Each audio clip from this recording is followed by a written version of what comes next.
All right, guys, welcome to another episode of the Lions Guy Podcast. And on today's episode, we have Mr. Bobby Dysart, who he corrected me on his name, got it right for once off the out of the gate. I appreciate it. But Bobby, he's an entrepreneur. He's the author of a book I recently read, The Five Buckets, a framework for living with intention. Bobby, thanks for coming on, man. Tell us a little bit about who you are and what you do. Dale, man, this is great. Thank you for having me on. I know I had to reschedule earlier this week, so you're just a gracious host, super flexible, and man, excited to be on. To answer your question, what I do, so I work with sales leaders. I guess I would call them startup leaders because I work with a lot of founders as well. To provide incredible employee and customer experiences. Usually, I spend a lot of my time in the sales realm. I'm a sales leader across software startups by trade.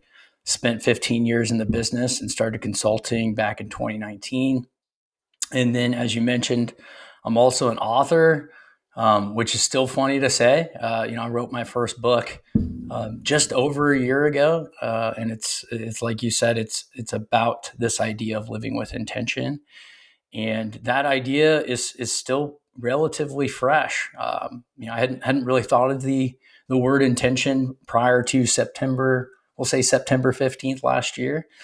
But since then, I've been just burrowing myself down the rabbit hole of figuring out what I'll say is why some people just live exactly how they want, and so many people dream about it. I read about it. I write about it in my weekly newsletter called Student of Intention. I interview guests, much like you're doing here in my weekly podcast called Student of Intention as well.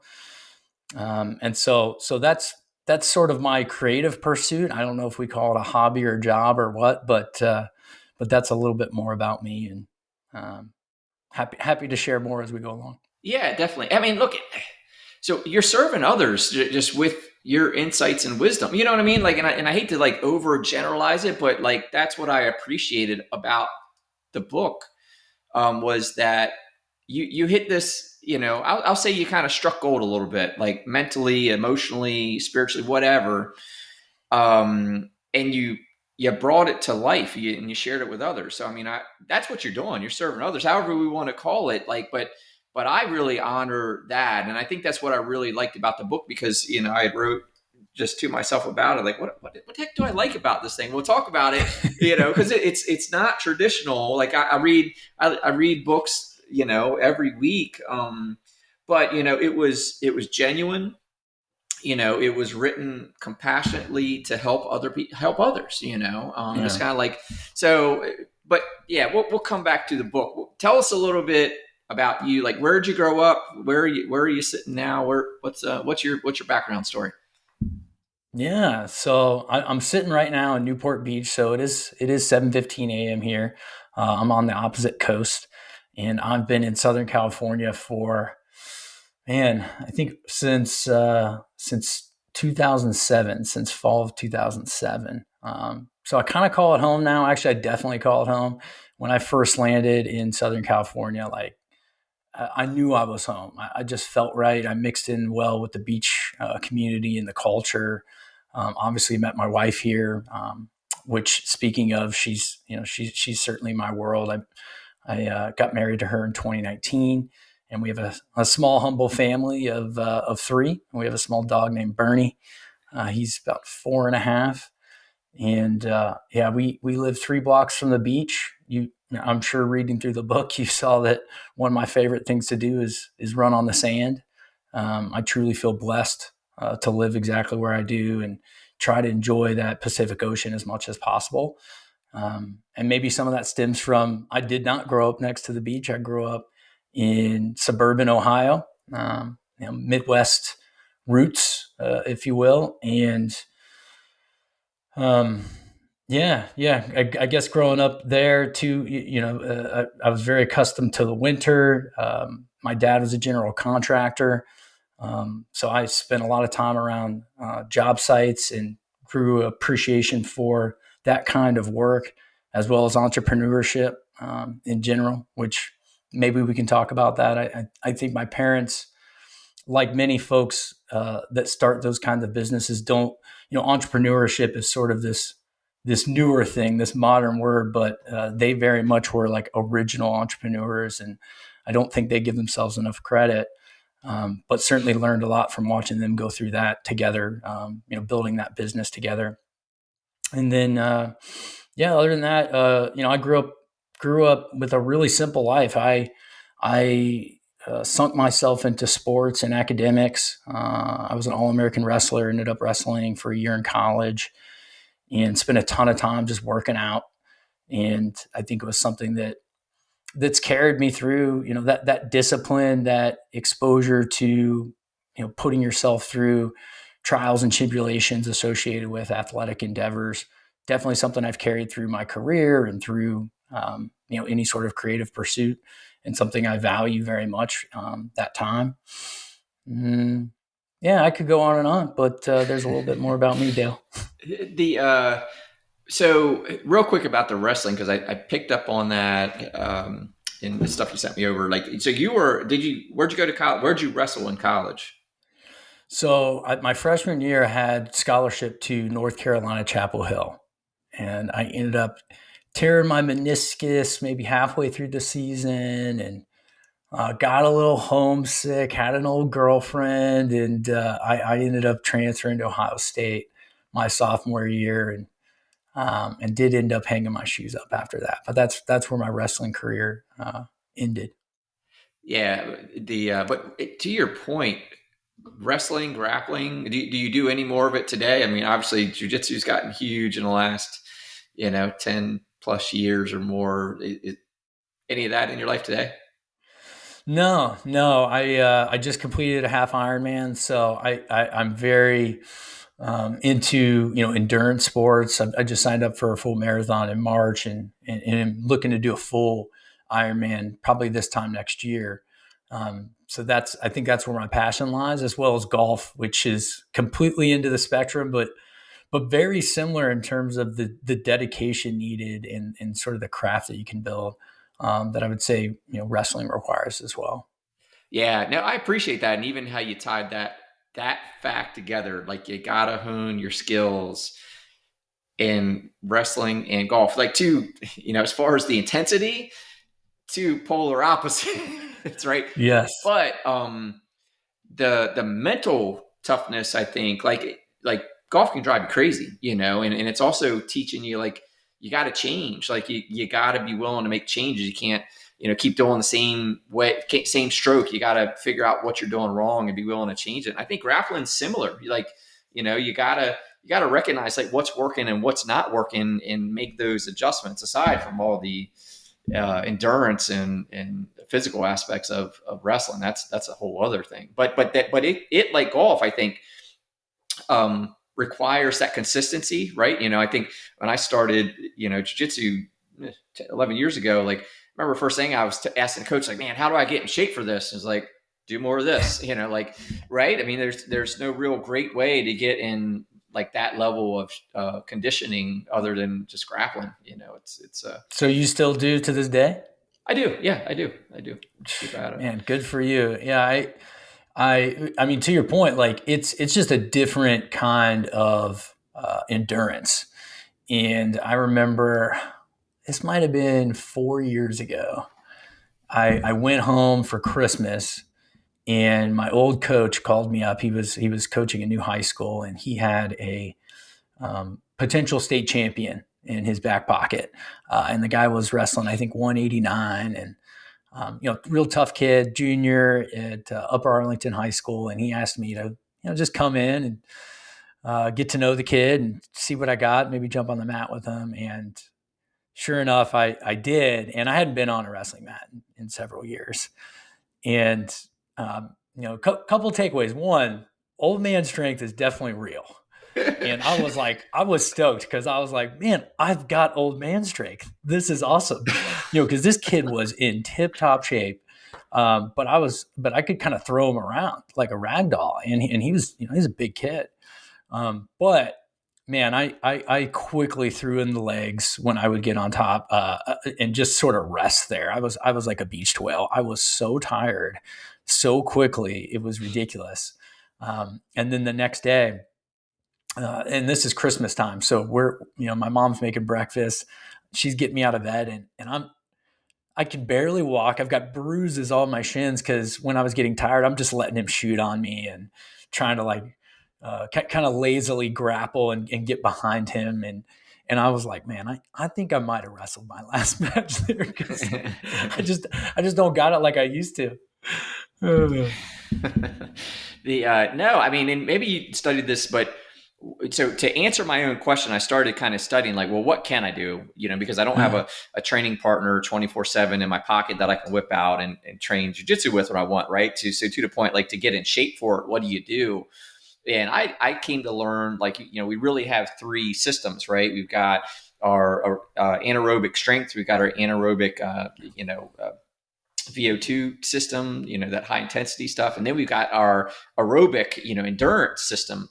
So I, to this day, kind of train that, right? And I used to run marathons and all that stuff. So like I would spend my weeks running a gazillion miles and like building all that endurance. But, people are heard this before, but you haven't. Like first time I tried jujitsu was like your buddy you're telling me about going golf. Like someone asked me, I said, "Hey, have you figured out? I'll go with you. I'll be the good buddy, right? I'll go with you."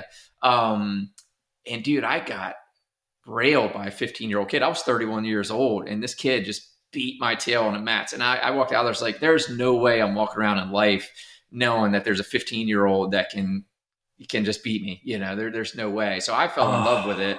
And start, my brain's going like, okay, like how do I solve for this? So now like I make sure my weekly workouts, it shifted from running, 25, 75 miles a week to, okay, what am I doing for high intensity work this week? What am I doing for endurance work? What am I doing for strength work? Because, when you do grappling, it's all of those systems, right? Like if you're running, it's, hey, how can you build up your endurance, your aerobic endurance? You need that on the mats. But you need strength, like you need muscular endurance. So you got to work your anaerobic system. And I prefer, you ever know, like when you wrestle, like your arms just get tired, they're just burnt out. Right. So you got to do high reps, like do high rep sets so that your muscular endurance is like prepared for that. Right. You can't do the little 2-3 heavy, sets. Yeah. You'll get stronger, but you won't be able to endure, these 3, 4, 5 minute rounds. And then your VO2 max, like if you're just a runner and then you go get on the mats, like you're going to get smoked real quick. Right. And you're going to be wondering, like I've wrestled with people who have never done it before and they go, I don't get it. I bike, 50 miles every weekend. I'm like, not the same system. Like you could probably smoke me if we go bike for 50 miles, but this ain't that, bro. Like you gotta know, like I'm going to take you to your max from your VO2 max. So grapplers, if you're listening, you don't really quite know, you have multiple systems you have to train, to get yourself prepared. And even still, like you still got to go grapple, like you just got to put in the work. But if you're trying to do non-mat stuff, that's what I've been doing for a while now. So, oh man, I mean, hand-to-hand combat is just one person versus the other person just zaps your energy unlike anything you can ever imagine. I definitely remember people, friends and family always just sort of being blown away that matches were only 6 minutes and saying like, what can happen in 6 minutes, and you get in a dogfight, like 6 minutes can feel like a century, and you're just like every second ticking by, you're just getting more and more exhausted. Yeah. So years ago, I don't know how many years, I was a blue belt at the time. And I entered a submission only tournament. So unlike wrestling, jiu-jitsu tournaments, they got the points and all that stuff. I'm not really there for points. I'm there to win, So I found this tournament that was like submission only, like someone's going to win. But what they did, they had times and then they would have like a little runoff to kind of make one finish the other or whatever. It was kind of like the equivalent of like what they do in the NFL. Like you get the ball and then you get the ball. And if you win, so they would kind of like set you up. Like if it was no one had won at the end of 10 minutes or whatever it is, you would take their back and they would take your back, and you would kind of have like a playoff, if I'm explaining that properly. Yeah. Except for the championships, they didn't do that. If you made it to the championship round, it was untimed. You went until someone was submitted. my gi match in that blue belt tournament, we went for 51 minutes. 51 minutes grappling. Like me and the dude were like exhausted. I don't even remember how we finished it. I won.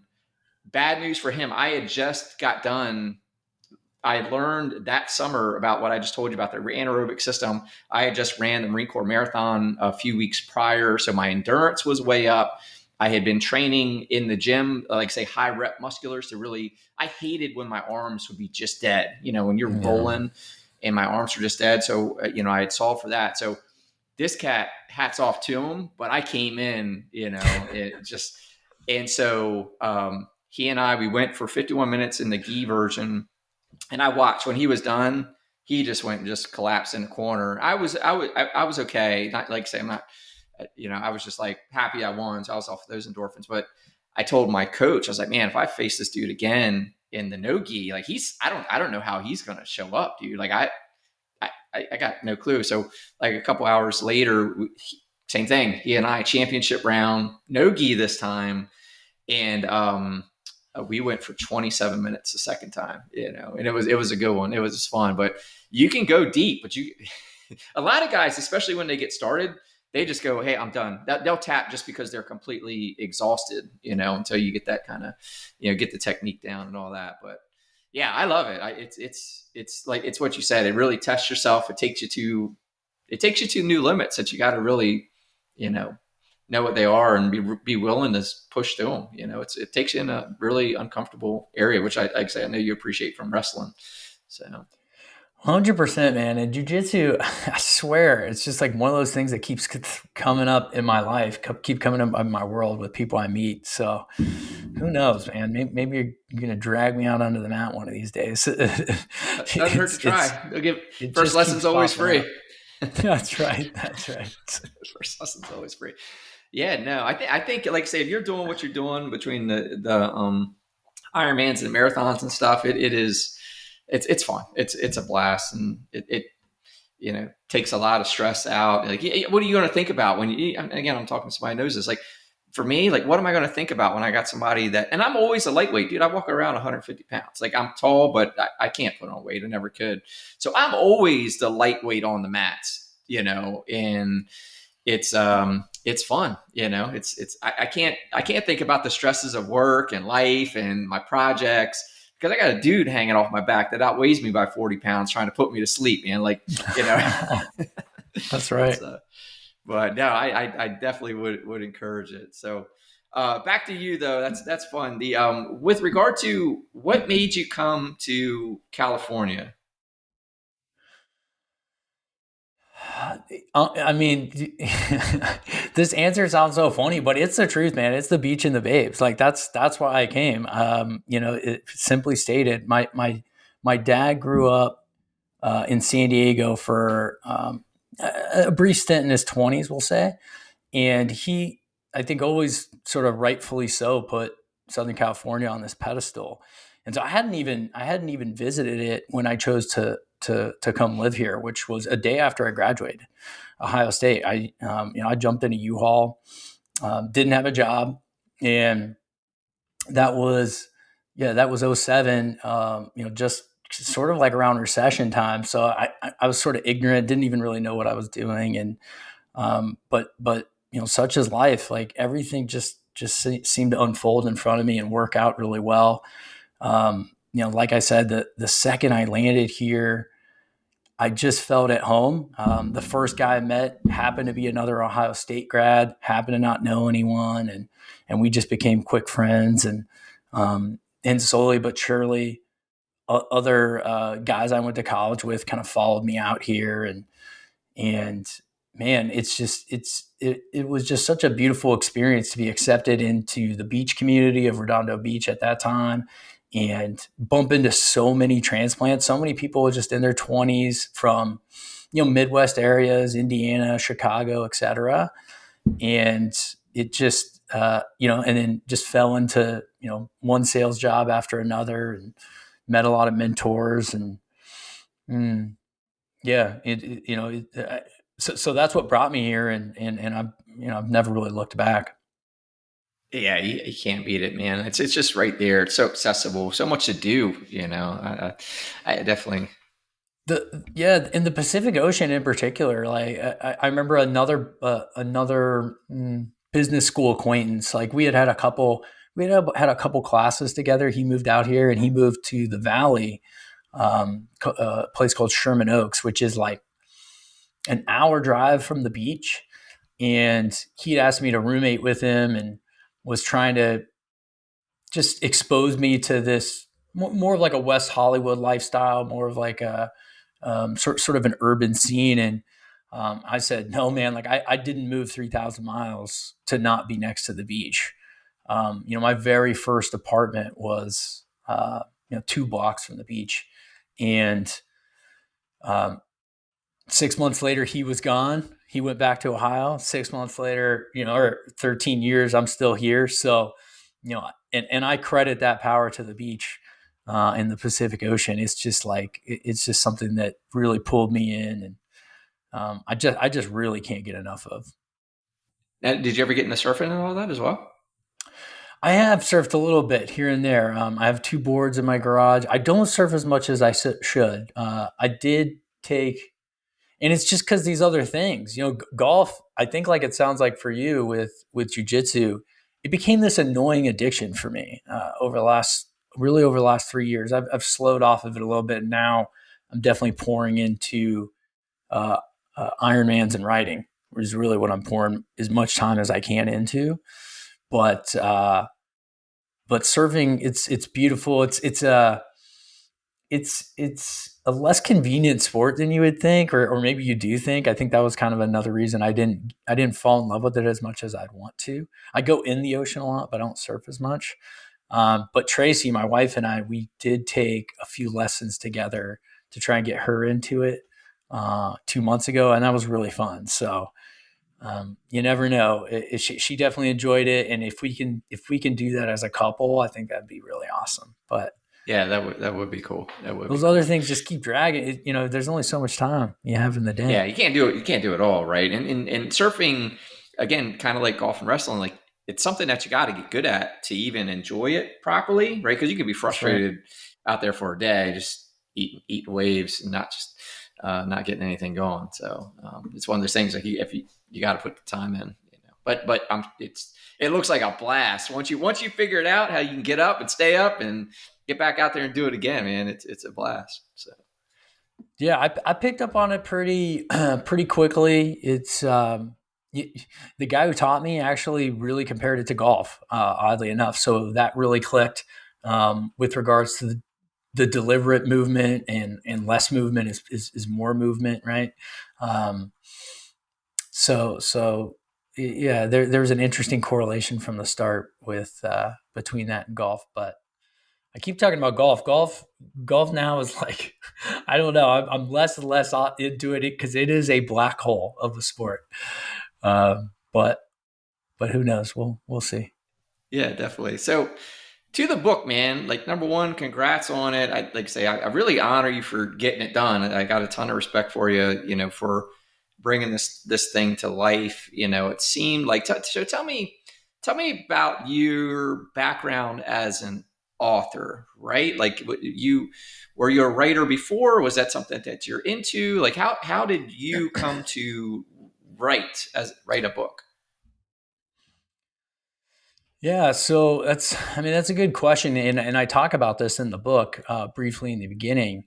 Um, that I think so many of us, we have these little gifts, these little itches, these little glimpses of lives we can live, or things we can do, or passions that spark our curiosity. And writing was definitely always one of those things for me. I studied English for 2 quarters at Ohio State, and fell in love with poetry there, fell in love with old British literature. And I mention this every time I talk about this, and my mom, when she listens to podcasts, just cringes. But she sat me down and said, Bob, like, I didn't send you to college to go be a poor English, teacher. You've got to get in business. You got to go, make the family proud, go make money. And, bless her, she means well. So I made the decision to go back into business, and really it was just like, I kind of charged through college thinking about, okay, what's next. And, um, uh, and sort of put writing to the side, and really kind of put it to the side ever since, with the exception of I write a lot of poetry. I probably have close to 50 poems stashed in my iPhone and my iPhone's notepad. And I've always journaled quite a bit, but and it always had a ton of ideas for books, right? I think, again, in the book I mentioned, um, I had a concrete idea for a novel about basically playing on the dynamic that I had in college of working construction by day and going to business school at night. I thought it was a really interesting world, just being in the trenches with the blue collar workers of the carpentry industry, and learning that craft. Like, I loved the craft of working with my hands and working on wood.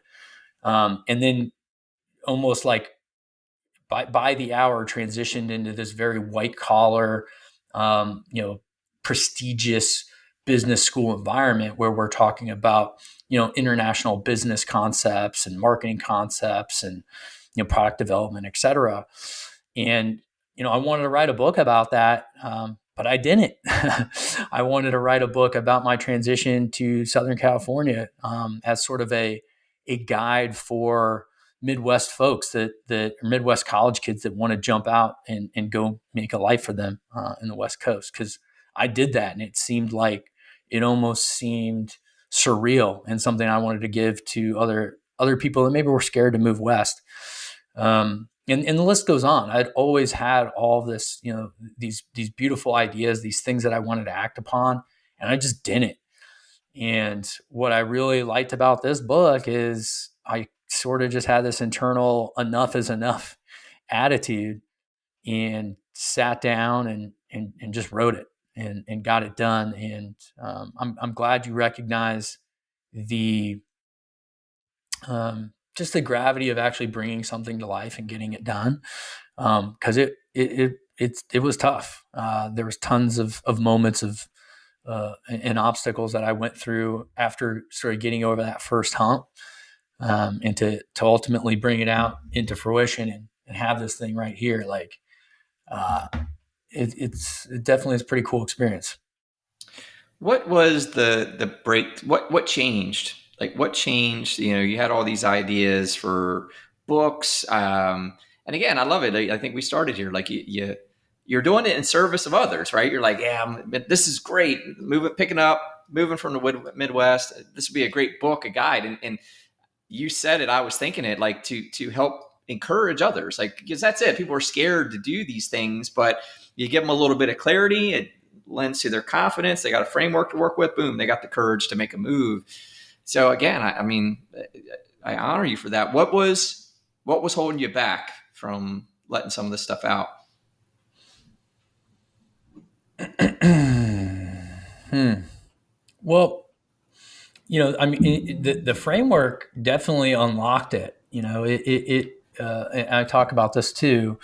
I didn't know, but at that time of my life, I was in search of guidance, and this sort of development came to me at a men's retreat out in Idlewild, California. And during one of the meditation ceremonies, one of the guys was singing this song called "I Pure" by this guy named Franco Heke. And the main phrase is "I pray for guidance," or one of the main choruses, "I pray for guidance." And I had gone to this I had gone to this retreat sort of on a whim.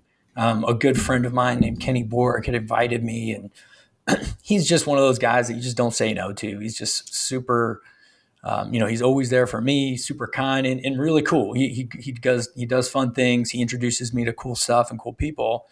So, I went there sort of wide-eyed and curious, but without expectation.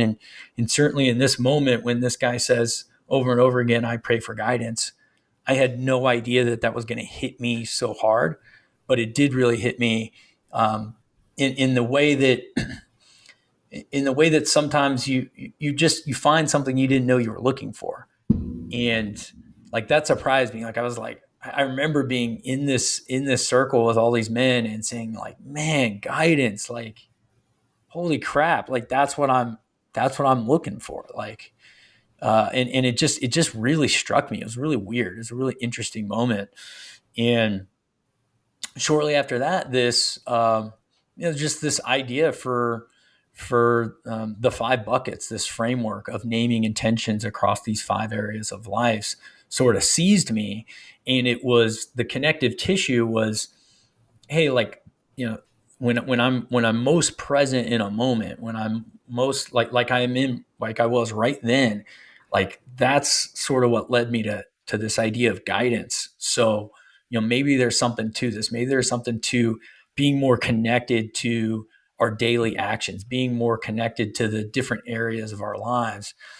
And that, I took that little framework, I wrote it down, I wrote down the 5 areas, zipped home that weekend, and I started practicing it. I started naming intentions. I started completing them, started reflecting in my journal in this, and this framework was very much for me. It wasn't, wasn't at that point, it wasn't a book. It wasn't an idea for a book. It was like, hey, this thing I could use, again, to sort of find guidance.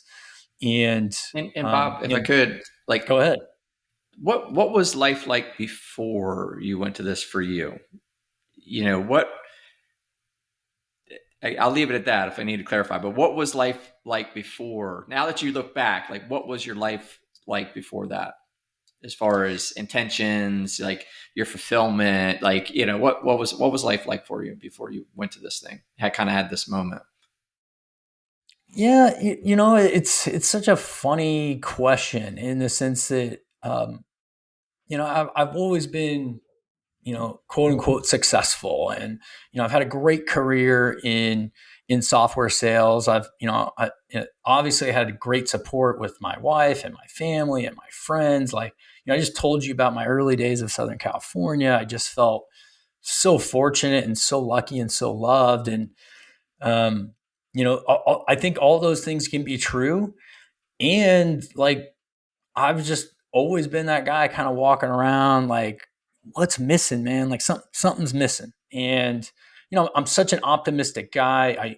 I'm such a positive person that I don't walk around sort of, my head down and dumpy. It's just one of those things that it's sort of a burden that I've just bared by myself. I've sort of taken to the office or taken to the corner of the room, taken to the gym of just like, man, I don't know what it is. I don't know, but something doesn't feel right. Something's eating away at me. And, um, Now, is it a fulfillment thing or a congruence thing? Like, did you not just, eh, eh, are you saying that you were having success, but you didn't feel fulfilled?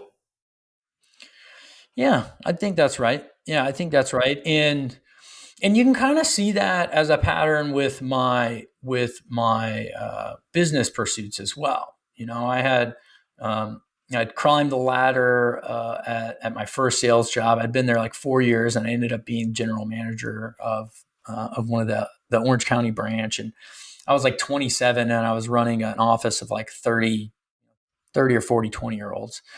And then I jumped into a web startup to sort of just like let go and jump into that. It's like I worked my butt off to get to this point, and then I was like, no, let's go over there. Let's go invest 30 grand into this thing, and not pay myself a dime and go see what this is like. Um, and then I went to 2 other startups, and sort of did the same thing. Found myself in sales leadership positions, and kept trying to get smaller and smaller to the nucleus of an early stage startup where that would sort of that was kind of my idea of like, okay, well, that's what will make me feel whole. Like if I'm sort of helping incubate a business, but it's also less risky than than building my own. And and my wife, meanwhile, she was at the same business for like 8 years, And so she's seeing me kind of make all these jumps, and she's like, what the heck is going on? And you can look at it, you can rationalize it as much as you want and say, well, it's strategic, and I'm trying to just build my credibility across different sectors or startups or what have you, right? But really, it was me. I think it was me just saying, like, just sort of pinballing around, saying, like, where's this fulfillment going to come from? And really ignoring that artistic side of me, that writer side of me, that I think has just been trying to scream at me for a long time to pay attention to. Um, so yeah, I mean, I don't, I that's sort of my thoughts on it. I could go into deeper detail on like how that sort of played itself out in my personal life, um, but yeah, there was definitely a clear demarcation point established at that retreat. And since then, I've definitely changed in a lot of ways. I mean, a lot of people would tell you I'm still the same me. There's just like a more sort of a purity to me, like something that has always been there, but that's been sort of uncovered, if you will. Um, but yeah, it's been an interesting adventure since that day. That's awesome. I wonder, and I'll throw this out there to you. So your parents were general contractors, was it? Like, were they building homes or? Building homes, yeah. Yeah.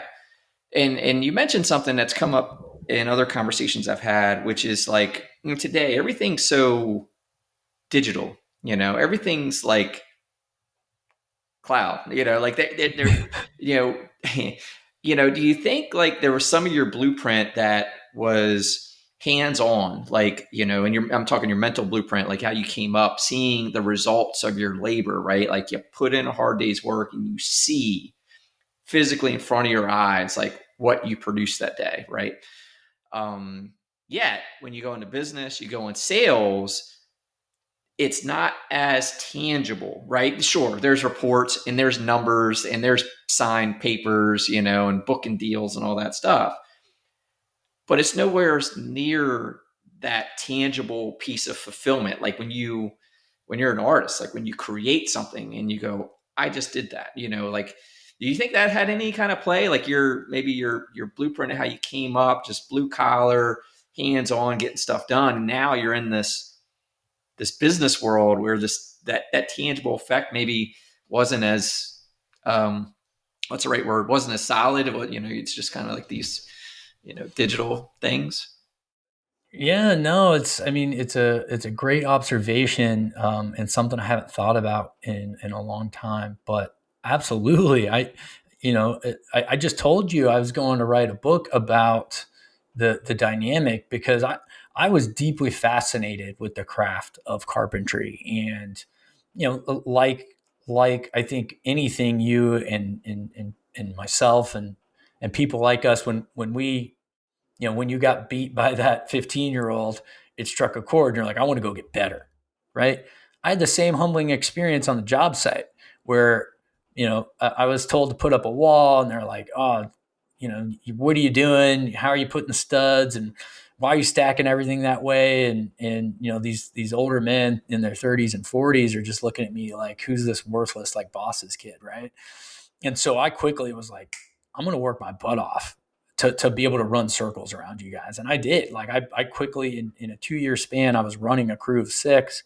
I was sliding up and down, 14 by 12 pitch roofs. And I sort of brought an athleticism and a passion to this thing.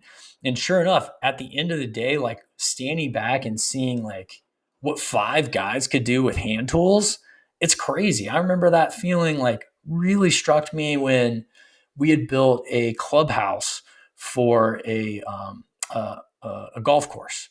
It was a massive facility. It had to be 6,000 square feet, and just these crazy, beautiful like dormers and this wonderful roof and these huge windows. And I remember standing back and just being like, this is nuts. It's nuts that we just built that in, the course of, 70, 80 days, with just hand saws and hammers and nail guns. And it's been such a long time. I haven't talked about it like that, but definitely in the first 5, 6 years of selling, and certainly at the dawn of think of like when everything transitioned to software sales, it got even more digital and even more sort of disconnected from the work. Where I would definitely some days scratch my head and be like, man, what do I do? Like I'm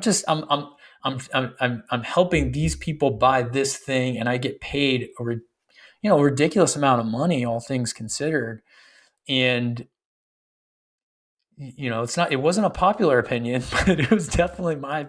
Definitely didn't sit right. Something felt off about it for sure. Yeah, and I think that's and I bring that up for that very reason because I just wonder and do people need to hear that like, hey, we live in a digital age, we live in an information age. We don't do enough hands-on things like we had to over the last 100 years ago, of our humanity, even let alone before. And I wonder just maybe we need those of us who might be out there feeling like, man, I'm doing this, I'm making money, but I don't feel like, I don't know, I don't feel that sense of fulfillment. Like maybe you need to find a hobby that's a little bit more hands on or something that you enjoy doing and devoting that time to. You know what I mean? Like something to kind of just feel some reward, some tangible reward. Because the more we get digital, we just don't have that. We look at bank accounts, we see numbers, right? Like we don't, I talked before, like I cut my own grass only because I enjoy the fulfillment of seeing the yard what it was and spending an hour and now it looks awesome. You know what I mean? Like I grew up, you might appreciate this. I grew up like my job through high school. I worked on a golf course. I was part of the maintenance crew. And that was like for a fulfilling day from 6 to 3. I'm out there mowing greens, right? Like, like you walk out on a golf course and like we mow greens every day, but there's a difference between an unmowed green since yesterday. You look at it and then you mow it, it looks all pretty. And that, like, I really enjoyed that. I was like, I still say today, it's one of the best jobs I ever had. And I think it's because, like, you spend an hour on a project and you turn around and look and go, I did that, and I think Mm-hmm. I don't know that we have enough of that these days, or like I say, maybe folks that are lacking a feeling of fulfillment, maybe that's something to think about. Yeah, no, absolutely. I mean, and it can come in so many ways, and I think it's I want to speak to two parts. So on one hand is the fact that like we live in this just abundant world where so like things are just easy. Entertainment comes to us on demand at the click of a button or on at the swipe of a on your phone. You can get any sort of food that you want, relatively speaking, right? Delivered to your door, or it's just Let's say a now you walk don't down the even need to street. walk out the door to go get it. Like, Yeah, there it is. so you're sort of just predisposed to this, like just this ridiculously convenient way of just having stuff brought to you, right? Amazon, same thing, right? Like you can just get stuff just almost way too easily, right? And so I think it lends itself to that disconnection of things that maybe take a little bit more time or things that you have to go outside to do. And the bucket that always gets the sort of the head scratch is the creativity bucket. And in the book, I put that as the second bucket, right under relationships. And I do it purposely because I think our creative muscle is atrophying, and I think it's the one that lends itself most to that fulfillment piece. And if it's not worked on in one way, shape, or form, which it can be gardening, it can be painting, it can be drawing, it can be writing, it could be you could even use digital tools, as there are many, to sort of craft some sort of creation. But it's I think it's definitely a big piece that gets lost. And again, when I talk about the book, that's usually where people are like, well, I'm not creative, and they don't really push themselves in that direction. Yeah, yeah. And that said, like, and a point that you just made me think of too, I can't do books on Kindle because I want to feel it. I want to flip through the pages. I want to see my bookmark, go through, like as I go through the book, I want to see the progress. I didn't get that. And it was like people would ask me, like, well, why don't you just get the Kindle? Especially when they came out and they were hot and it was so easy. I loved the idea. I hated the feeling of it. Right. I just had, because I was a reader before real books, but I never, when I read on the Kindle, I didn't know how far I was. I didn't like, and I think you made me think of that. Like, even in my joy of reading, like, I got to do the classic. I need the book so I can feel it. I can feel the sense of accomplishing reading a book. Yeah, so Dude, are we just too old school, Dale? I don't know. I don't know. Me Uh, too, man. Like, you see my books, like I read them, I bend the ears, I write in them, or bend the pages, I should say. And yeah, it's you just struck a chord with me. I have friends that they'll come up to me and I'm just always like, what are you reading? And they're like, oh, I'm reading this, I'm reading that. And they're listening to it. They've got an Audible and don't get me wrong, love podcasts, love Audible, but it's like, you're not reading that, dude. You listen to it. And they'll pump through books while they're, working, making dinner. And I'm like, that's not reading, bro.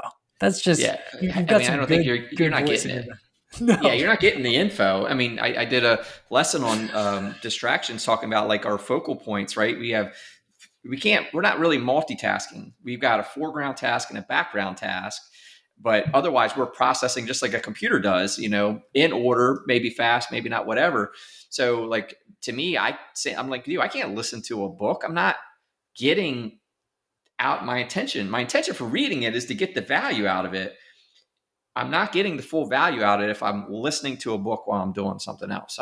It is then a background task, and it's not going to deliver what my intention was. So, with you, the so sorry guys, no hate, no, not judging the No, no, audibles no. and all that. Yeah, like, do your thing, It just doesn't work for me. Um, and I guess if you find yourself audibling 50 books a year, but you don't feel any smarter or better about yourself, like, maybe just buy the real thing and give it a shot. See if it helps you. But I can't get nothing out of it if I'm reading it. But so with regard to your book, who did you write it for? Like my best question, or my best answer to that question, is I wrote it for people like me. Um, I think young professionals that that are experiencing some of that lack of fulfillment that we talked about. That and they're sort of scratching their head because they're just like, I don't get it. Like, I've got a good life. I live where I want. I make solid money. Maybe I have a good family, good wife, etc. But there's still something missing. And so that's who I wrote it for. I think when I set out to it, selfishly, Dale, I wrote it for me. Like, it was like, again, it was like this enough is enough feeling that, like, I've got to sit down. I've got to do this thing. I've got enough motivation. I've got enough momentum in this particular time in my life that that I'm just not going to lose it. I'm not going to not take advantage of it. Um, so that's the real truth. I wrote it for me, man. Yeah, good for you. I mean, good for you, man. And I heard it in your other endeavors, but like, I appreciate your courage in that, like taking that on, going, hey, I'm going to get this done. It takes courage. That's where a lot of people fall short, right? They fear the process, or that it's not going to be good, or whatever. So, and good on you. And I guess, with regard, the five buckets, living a life of intention. What define for me, like, what is living a life of intention? Like, what is it defined? How would you describe it? Well, the first thing is it is just, I think it's, again, a deep hole that I'm just now kind of burrowing through a little bit. So my eyes are wide. I keep trying to learn as much as I can. I can't, we talked about reading with intention and trying to soak up books. Like, it's crazy how I treat books now compared to how I treated books before. I've read The War of Art. I just read it a fifth time on the flight back from Pebble. Ryan Holiday's book, Ego is the Enemy. I've read it three times, and then I created a PowerPoint Google slide deck of my breakdown of the book to try to really like own the content, like really soak it up. And so like that's just an example of like how intention is showing up in my life, where like it just didn't before. I think I was like a lot of us. I would just read a book to say I read that book, to sort of get it done, right? To mark it off the list. And now it's like that's not even close to good enough. Everything I do, I want to really like extract as much value as I can. And I think that's a big part of living with intention is this word I've been exploring lately is depth. And it's the depth of our relationships, the depth of our actions, the depth of our learning, the depth of the things we bring into the world. And like, and I think that only comes from repetition. It comes from consistency. It comes from like showing up day in and day out. So that's sort of my latest kind of musings about living with intention. In the book, and sort of how I orient around the idea moving forward. I break it down into these three phases, and I break it down into action, discovery, and alignment. And so I start with action because, and a lot of people, again, when they ask me about intention, they're like, well, wouldn't it start with thought? And the reason I don't start with thought is because think of how many worthless thoughts we have in a day, right? Like I think an act, even the smallest action is worth more than a million thoughts. The Ironman race doesn't begin when you start thinking about the Ironman race, right? It begins when that whistle blows or that gun shoots off, and you're off, right? And that journey sort of that journey sort of begins. And so I think of living with intention is being cognizant of like all the actions that we're taking in our life. And I call it a process of discovery, not necessarily a process of knowing. And so once we take that action, we sort of know the direction of what we're going, and you can apply that to anything. You can apply that to, having intention of learning Jiu Jitsu, of writing a book, of starting a business, whatever. The point is you start with some sort of action, and that gets you going in a direction. But that second phase is that discovery phase. It's that awareness phase where you actually start to say, whoa, like this actually led to something I didn't even know existed, right? You gain awareness, you understand the nuance of what that path is, or what that action is, what that process is, what, etc., right? And then as you go through, as you keep showing up, alignment is the last phase. And alignment's a real interesting one, and I think it's for me it's particular. I mean, it's interesting for two reasons. One, it's this idea that the universe is kind of conspiring in your favor, which is awesome because you're just like, okay, I'm not all out. This isn't all on me, right? Like there's forces here to help. But I think it's also interesting because it shows up in so many books that I read in so many different ways.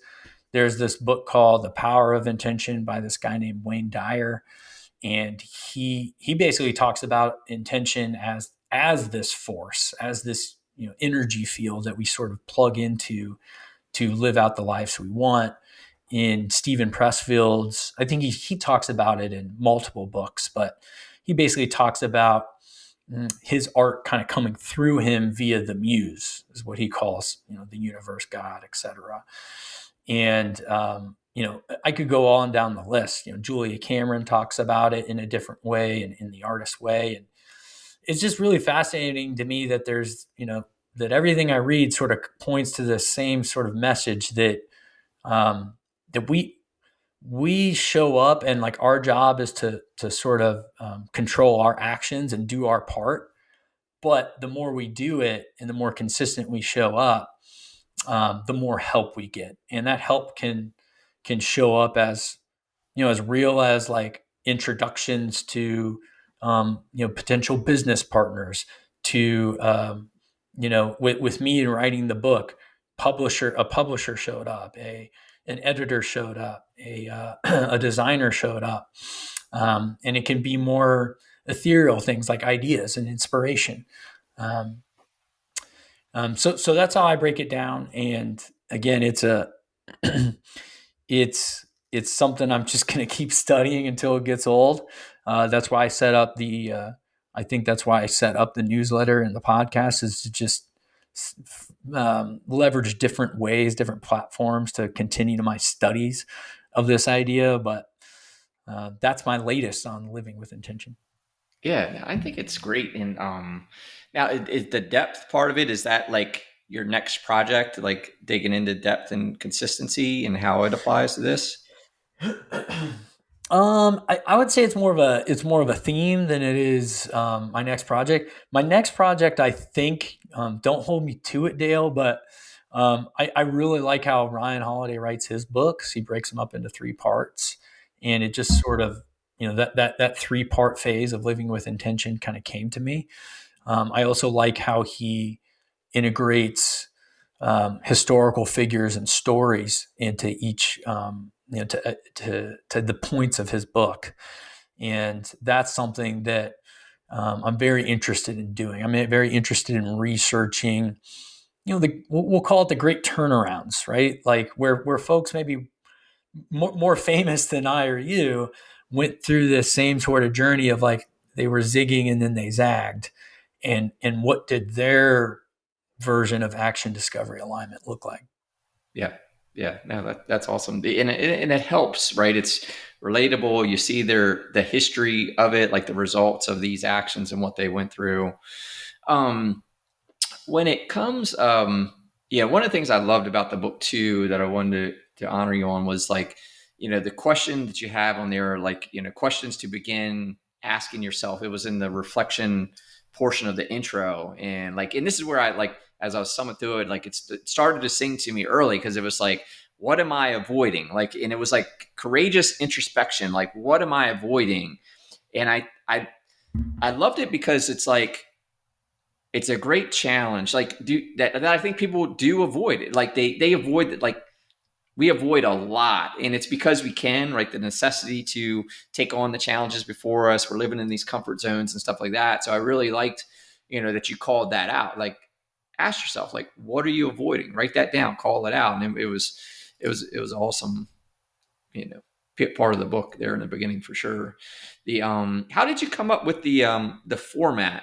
It's not a novel book. It's a bigger book. You held it up, but what's the any reason for it being kind of like a bigger style book?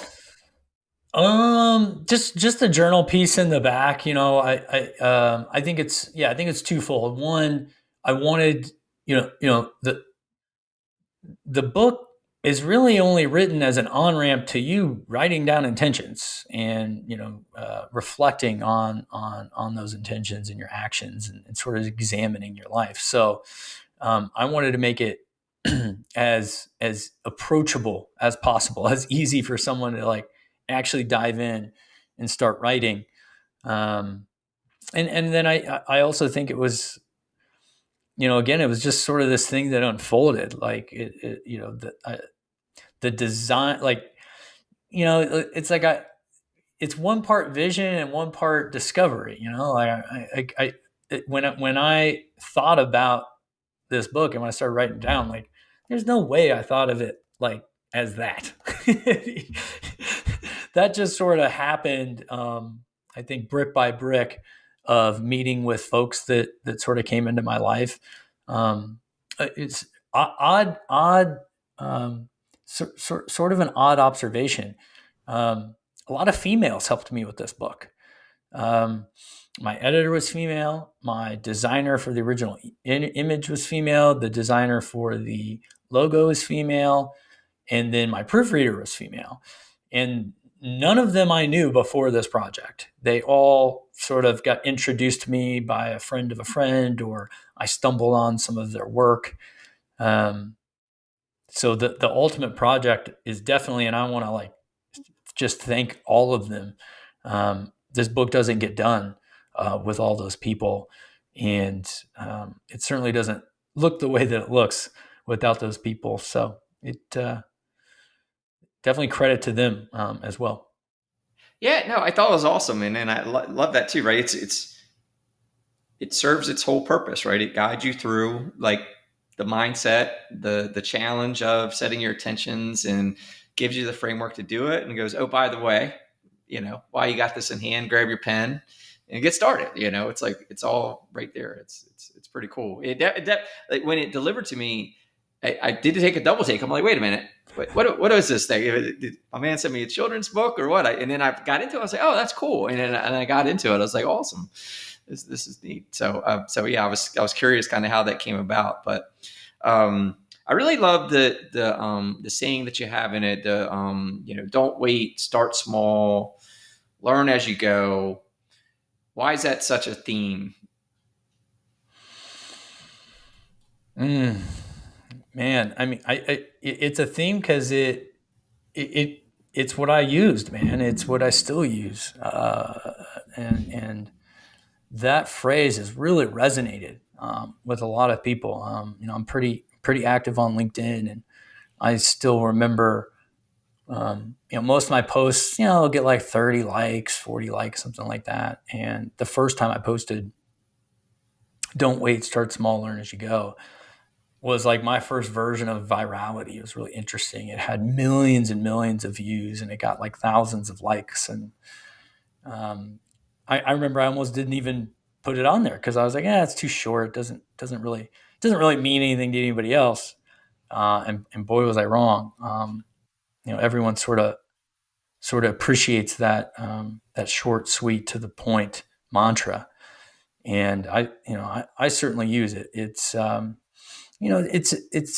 think it's an invitation to dive in and to fail and to not have expectations. I think that's what keeps us from doing our work so much, is that it is fear. Really, it's really, really fear. It's fear of failure. It's fear of looking bad, or fear of not finishing. And I think fear is something I've always wrestled with.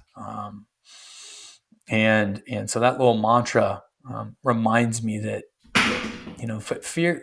It's okay to have fear. It's okay to get scared. It's okay to recognize those emotions, um, but you use whatever you can to overcome it, because it's the creations inside of us, the things that we can do and live out, the way that we can live out our lives, is much more valuable than these fleeting feelings of fear. Yeah, and I think that's a good segue to this mention that you had in your book. You mentioned the pain of resisting our daemon. Mm. What does that mean? Well, are you familiar with where that came from? The word I daemon? think you mentioned it was a Pressfield Yeah, quote, or yeah. yeah, right. So, and I've since looked it up. He actually discovered it from a James Hillman book called The Soul's Code. Um, that book is really crazy and a much harder read. So I'm not going to recommend it, but Steven loves it. He recommends it. Um, I ended up putting it down, and who knows, I might finish it because it is really crazy. But either way, this between the two of them, they essentially make make the case that there's a daemon, which is like a spiritual being that is connected to us at birth, that is there, and that daemon's sole purpose is to sort of live out its human experience via us, and whatever that human experience may be, right? It could be being. I think in the book he brings up his friend who was at like 5 years old. He was supposed to be a promising doctor via his family. His whole families were doctors, but he at 5 years old knew he wanted to be a gymnast, an Olympic gymnast for Greece, and he ended up doing both because he had to please his parents to be a doctor. But he ended up becoming an Olympian, I think a medalist, and he Stephen actually talks about that the kid went on, and when his parents said you can't be a gymnast, he went on like a 5-day fast as like a child, as like a 5-year old. Like that's how big of a fit he threw for not being able to sort of live out this dream. And Stephen reckons that was the daemon, sort of like putting him through hell. Like, no, you're gonna do this. And to sort of bring it back to me, he I think my daemon sort of wants me writing, right, wants me living out this journey of figuring out what intention is about. And Stephen talks about resistance as well, so I think they're sort of one and the same, resistance daemon. And how it shows up is it can show up in pain, it can show up as like depression, it can show up as alcoholism, it can show up in in any number of ways. And and yeah, for I think for me that was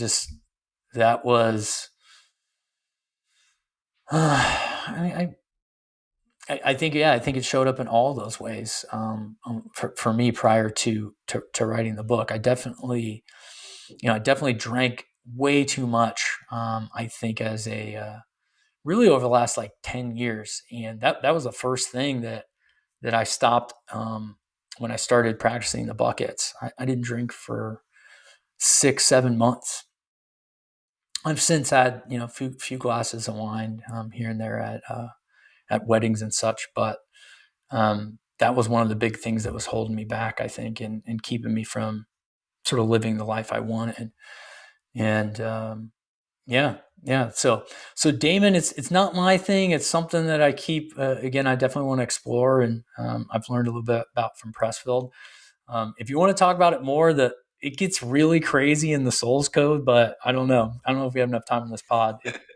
It's a pretty That one out sounds deep. there, We'll save that for. Let me read it, then we'll take that one on next dude. time. It's crazy. It's cool. It's cool, but it's crazy. What in what book was Pressfield talking about the Damon part? Is that War of Art or Turning Pro or In War of Art. In War War of of Art? He Art. talks about. He also talks about it in the Artist's Journey, which is more. It's like his latest rendition of the War of Art. Yeah, I have to check that out. It's Yeah, he gets a been little bit more. I really like the Artist's Journey. I mean, I love all his books because they're just short, quick punches to the face. yeah. Um, I was saying powerful. Like they're short. That's a good analogy. You're going to yeah, get hit with it with no fluff, man. It's coming. yeah. But the Artist's Journey, I really fell in love with because it really it really packs a spiritual punch. So he kind of mentions the Damon, like you could miss the Damon discussion in the War of Art, but he puts it more on a pedestal in the Artist's Journey. And I think that's just one piece of sort of the more spiritual impact of our creative pursuits that he talks about in the Artist's Journey. Yeah, that's awesome. Yeah, how the press? I mean, what's the impact of the Pressfield and Holiday books for you? Mm. Well, but what I think I love about both of those guys is they seem to have a blue collar attitude towards writing and towards creativity, and for obvious reasons, like I latch on to that idea. Wrestling, very blue collar sport. Carpentry, like the sort of a quintessential blue collar example. And I just love that they both write about that as sort of this consistency, this sort of lunch pail attitude towards life. I just love it, and I think it's simple. I think it's straightforward, and I love how they bring that out in their writing. Now, was Ryan? You know. Do I remember correctly? And you'll know better than me, I'm sure. Was Ryan originally blue collar, or was he high end and came down to earth? It was. I seem to recall like his story, and I could be very wrong at this, but he was living a high life. I won't even say like Beverly Hills ish, like at least working there, and not it was not a fall from grace or anything like that. I'm trying to say like, but he was like what kind of like hit a similarly kind of go, what am I doing here or something, and broke out of that. Am I right on that? Yeah, yeah. I Yeah. mean, I don't, but Ryan's one of the first people that I'd want to really research for that Living with Intention project. That's more like a traditional nonfiction work that's broken up into the three parts that I discussed. I definitely want to really like nerd out on his story, but from a high level perspective, you definitely, I think, got it right. He, from what I remember, he was a leading executive at American Apparel, Yep. deep Yep. into the digital marketing sphere and capitalizing on, the acquisition of our attention on the Yeah. screens. And I believe his first book that I haven't read, but I think was a pretty big hit, was sort of an undercover look at that world, and sort of maybe a dark take on the digital advertising industry. I could be butchering all that, but fairly certain on most of it, about 90% of it. And now you look at him; he lives on a farm in East Texas, or at least east of Austin, and cares for goats and chickens and stuff like that, and literally writes every day, and tries to implore a very stoic life. He's definitely known for his affinity and knowledge of the Stoic philosophers, and and yeah, so yeah, to your point, yeah, I think he definitely, and at a pretty young age, shifted from a very successful career in digital advertising, digital marketing, to all right, he's a guy who's going to sit down and write about virtues like courage and wisdom and the ego, and Yeah. so quite Yeah, a no, change.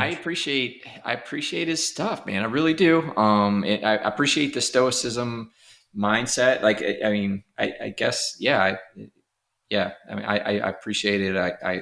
I think I'm finding myself aligning with it with age, and maybe my own life wisdom a bit. So I appreciate his work. Funny thing, I was reading Ego as the Enemy, and I had read, I forget what his books were prior. His other book was I read prior to that, but I was reading Ego as the Enemy. And the funny thing was, I was reading through it, and I was like disagreeing with him, like, nah, I don't remember. Like, I wasn't enjoying the book for whatever reason, the first couple chapters. And I go, man, that's my ego. Like, literally, it was my ego, like, being challenged through his book, like the way it was written.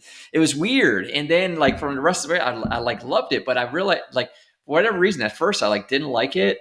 And then it just hit me. I was like, dude, that's your ego doesn't like this book. Like, it's literally your ego is getting challenged through this text. And it was like, is a little enlightenment part of it that book did its job.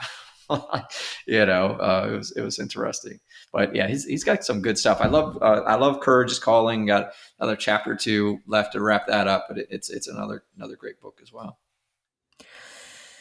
Yeah, man. I mean, I think that's another um, sort of paradox, really, about that I at least subscribe to, but it's easier said than done. Which is, with all of his books, with all of Steven's books, with my book and what I want to write about, and what I want to continue to do, is this sort of self-reflection and this self-discovery, and doing this work of like being really honest, asking myself questions like, what are you avoiding? How is your ego showing up? What can you do better? And at the same time, that's brutal, dude. It's not easy. It's not comfortable. It's not fun to like read about, like, oh man, and constantly just be aware of our many flaws, and be able to hold that up with all the sort of the beauty of the human experience, and sort of the pride that goes into some of the stuff, and those things are, again, it's a paradox. They're in conflict from time to time. Even this book, the Five Buckets, like, as much as I'm proud of it and I'm excited that I got it done, I'm so grateful. There's also pieces of me that's like, I could have done better. Could have made it better. Left some stuff out on the table, and that's what's gonna, I think, that returns me back to my newsletter, returns me to the podcast, and it's gonna return me to hopefully another book. Yeah, man, your work's not done. I can promise you. No, it was great, man, and I appreciate you coming on. I guess as we wrap up, how can people find the book, find you? Yeah, so go to studentofintention.com. My book's right there on the front page. Would love for you to buy it and leave a review. It's on Amazon. It's on all kinds of retailers, but on the site, studentofintention.com, easiest place to find it. If you're not ready yet, that's cool too. You can sign up for my newsletter there. It's free. It's a weekly short story about self-discovery, just to sort of prompt it, usually a 2 to 3 minute read. So would love to have you subscribe there, or the podcast as well. And then socially, I'm on LinkedIn mostly, Bobby Dysart. Awesome. Awesome. Bobby Dysart. Hey, man, again, I appreciate it. Like your work was very genuine, a great display of creative expression, man. I think it's awesome. Honor to meet you and have you on and talk about it. And it will. I highly recommend it. That day I went out and said, man, go get this book. Like, it's just simple to the point, like, the authors you mentioned. So great job, man. I appreciate you coming on, and it's going to serve people. I appreciate it. You got it. Thanks a lot, Dale. All right. Thanks, Bobby.